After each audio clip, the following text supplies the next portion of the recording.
इतना तो इस दास को विश्वास हो गया है कि परमात्मा के बच्चे भगवान को पहचानने लग गए, क्योंकि अब शिक्षित समाज है। आपको नाम दिया जाता है, नाम देने से पहले सब नियमों से परिचित कराया जाता है। और हमने ये पुस्तक बनाई है भक्ति सौदागर को संदेश। इसके प्रथम अध्याय में ही हमने नियमों का पूरा विस्तार से विवरण दिया है कि कोई भी पुण्यात्मा इस आश्रम की तरफ आएगा तो पहले तैयार होकर आवे। पहले क्या होता था कि भक्तजन समझाते थे, नाम ले लो तुम्हारा कल्याण हो जाएगा, बड़े सुख होते हैं। यहाँ आ जाते थे उपदेश लेने, और यहाँ आकर के हम फिर उनको लिस्ट दिखाते थे, ये नियम निभाने हैं, तो भाग जाते थे कि नहीं हमारा भी ये नियम नहीं नंबर, क्योंकि वो उल्टे रंग में रंगे हुए वो सारे।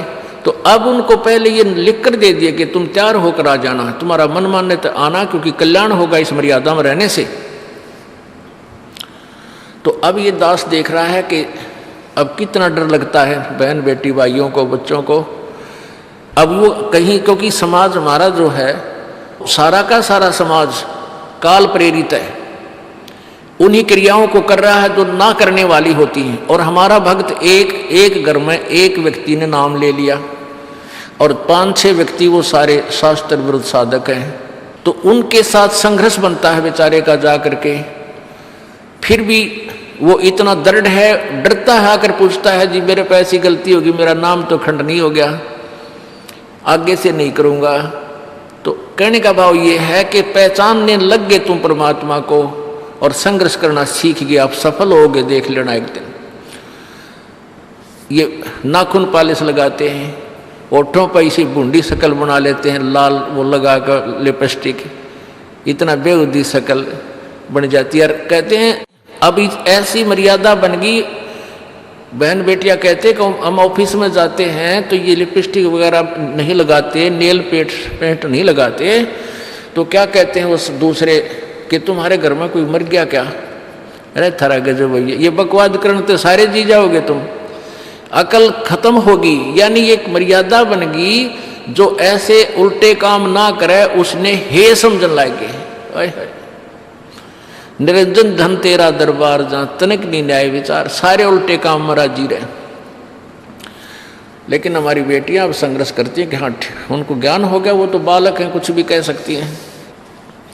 तो अब हम सबको बताते हैं ये ऐसा नहीं करना, क्योंकि पहले हमारा ज्ञान गाँव में ज़्यादा चला था। इस दास ने गाँव में जाकर प्रचार किया, तो वहाँ तो ये था को ना लिपस्टिक का फंड था, ना कोई नाखून पालिश लाया करती, मेहंदी मुंदी ला लेती, तो यार वो भी मना कर दिया हमने, समझा दिया कि इसका कोई फायदा नहीं है, अपना भक्ति करो।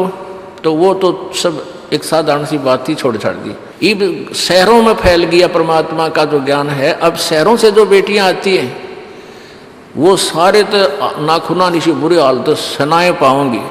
और इधर बिहार में तो और बेगन हो रहा कति बुढ़ी बालक सारे लाल ये नाखुना न कति नो कुसूती तरह पेंट करके लाऊंगी नो चमकान दे। अब इनको समझाना पड़ता है कि ये नहीं करोगे तो मान जाते हैं कि नहीं आगे नहीं करेंगे हम, क्योंकि इनकी आवश्यकता भी क्या है। भगवान ने जो कितने सुंदर नाखून पहले बना के दे रखे, इन पर क्या फायदा और बकवाद करने की। तो मालिक ने जो अंग दे रखे हैं वो बहुत अच्छे बना के दे रखे हैं, इसमें हमको फेरबदल करें, ये हमारी वो लोग दिखावा मेकअप है, इसकी हमें आवश्यकता नहीं। अब तो हम आपको बता रहे हैं, समझा रहे हैं पहली बार, फिर आप सियाने हो जाओगे, आपकी अप रुचि ना करे। जैसे नानक साहब कहते हैं, ना जाने काल की कर डारे किस विध डल जा पासा वे, जिना के सरते मौत खड़क दी नानू के डांसा वे। अब प्रसंग था कि साध मिले साड़ी शादी होंगी और बिछड़ दिया दिलगिरी वे, अख दे नानक सुनो जहाना ये मुश्किल हाल फकीरी वे। तो नानक साहब क्या बताते थे कि तुम जाते हो यहाँ से सत्संग सुनकर, और वहाँ आप ऐसे समाज में जाते हो जो सब काल प्रेरित होकर के वो साधनाएं, वो क्रियाएं, वो ड्रामाबाजी करता है, जिससे मुझे डर लगा रहता है कि कहीं आपकी क्रियाएं भंग ना हो जाएं और आप काल के मुंह में चले जाओ। जब तुम वापस आ जाते हो तो मुझे बहुत खुशी होती है कि परमात्मा के बच्चे काल के जाल से बचे हुए, तो उस दिन खुश होता हूँ मैं। और तुम चले जाते हो तो मेरी एक तो वो ज्ञान कि यहाँ काल का लोक है, ना जाने कब जाना पड़ जावे, इस कारण से डर से अपनी भक्ति करता रहता हूँ। और एक तुम्हारी भी चिंता खाती रहती है कि कहीं काल के जाल में ये बालक फिर ना फंस जाएं। तुम वापस आ जाते हो एज इट इज, तो फिर मेरी खुशी का ठिकाना नहीं रहता। साध मिले साड़ी साधी होंदी, साध यानी साधु संत, ये भक्त आप साध हो। साध माने जो साधना कर रहा है, और साधु सोए जो सीधा चाले, यानी जो और लोग दिखावा बकवाद नहीं करता, शराब मांस तम्बाकू नहीं पीता, और मेकअप वगैरह शरीर के वापस जरूरत नहीं। कहते पति भरता भावानी चोम चटक श्रृंगार। जो पति भरता यानी जिसने केवल अपने पति से ही लगा हुआ है, फिर उसने बकवाद करने की क्या आवश्यकता है। तो कहने का भाव यह है कि हम सच्चे ढंग से जब लगेंगे, फिर हमने अब कोई इच्छा ना हो किसी वस्तु की। परमात्मा कहते हैं इस काया का गर्व ना करियो के काला के गोरा रे, और बिना भजन इसका कुछ काम ना आवे, चाहे एतर छड़को चारों ओरा रे।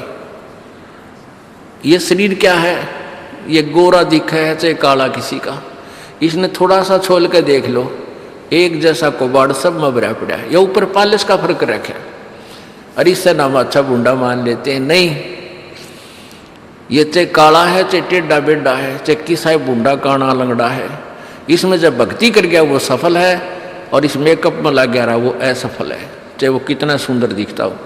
तो पुण्यात्मा परमात्मा कहते ये मिट्टी है, इस मिट्टी से हमने लाभ उठाना है, इसे सोना बनाना है, भक्ति रूपी धन कमाना है, तो इसी से कमाया जाएगा।